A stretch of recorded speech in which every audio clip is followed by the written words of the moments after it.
le genre de vidéo que tu ne verras jamais en France. You can repeat your question, please. Thank you. Yeah. So I'm curious why, to me, it seems like a God who demands and punishes us if we don't believe enough.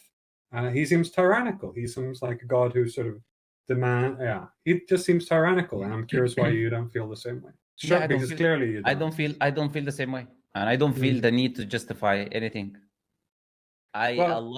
If someone doesn't believe in God, then whether he calls God tyrannical or not tyrannical is irrelevant, because he doesn't believe it exists. So why is he afraid of punishment? Well, no, I'm saying that why, like, the God.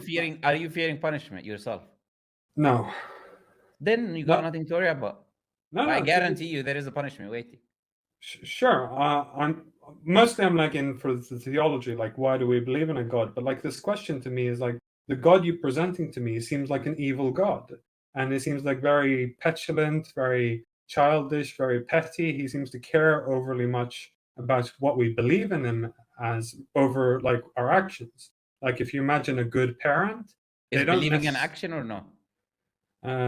It very much depends how you think about it. But yeah, sure. Yeah. So believing is an action. So what you just said is incorrect rationally, because you said he doesn't care about actions, and believing in him is one of the actions. And the consequences of not believing in him is doing everything else wrong, because your desires becomes your God. You do whatever you want to do in your day-to-day life. You become the moral source of what you should and what you shouldn't do. Like for you, you're a prime example. What is right and wrong? Can you tell me? No, it's a curious problem. It's a big problem. Yeah, whatever you think about. So how do you behave in your life? Have you been behaving? You're doing what you like. To a certain extent, yeah. Yeah, so you're just proving my point. So the minute you disbelieve in a creator, you become your own God. And the consequence of disbelieving in a creator will influence everything else to do with your life. It's to pretend that this is a simple thing. It is no way a simple thing. So it has an influence on everything you will behave, how you will behave in the rest of your life, whether you believe in a creator or you don't believe in a creator. So it is literally why you exist on here. That's why it's a test in this life. Because when you don't believe in a creator, you will act in a specific way. And when you believe in a creator, you'll act in a different way. Well, I don't think that's true. I don't think people generally do bad things regardless of whether do you eat pork? They believe in it. I do, yes. Do you drink alcohol? I do. Sometimes not much. Do you fornicate? As much as possible. Okay, so you just proving my point. Your actions. Well, why are are these immoral? Your actions. No, your actions are opposite of mine.